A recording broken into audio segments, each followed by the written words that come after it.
એમાં રૂકમણીના કાને વાત આવી કે મારા પતિની ઉપર આવો ખોટો આક્ષેપ નાખે. એનું કારણ હતું કે ભગવાન સૂરજનારાયણ છે ને ચોથનો ચંદ્ર જોઈએ.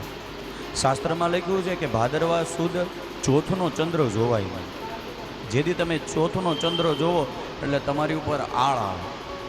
એનું કારણ છે ગણપતિ બાપાએ શ્રાપ આપેલો છે. ગણેશ પુરાણમાં એની કથા છે.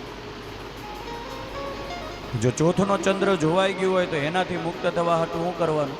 તો બીજના દર્શન કરવા. જે બીજ આવે ને એમાં મોટી બીજ આવે, અહાડી બીજ. આપણે અહાડી બીજના દિવસે દર્શન કરીએ આપણા ગામડામાં. પછી ઘણા બધા બીજને જોવા માટે ઘણા બધા, પછી વાદળા હોય એટલે દર્શન પણ નથી. પણ બીજના દર્શનથી તમારી અને મારી મુક્તિ થાય. બીજને જોવાથી તમે ને હું શુદ્ધ બનીએ. બીજને જોવાથી તમારું અને મારું મન પવિત્ર થાય છે. વાગે ભડાકા હરિ ભજનમાં વાગે ભડાકા હરિ રે ઓ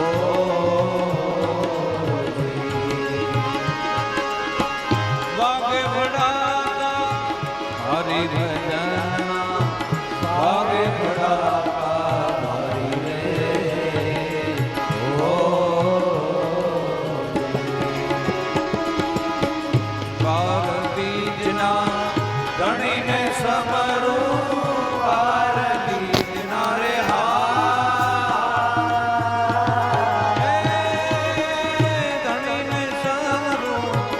નકલંગને જાધારી ભજનમાં, નકલંગને જાધારી ભજનમાં વાગે ભડાકા હરિ રે ઓ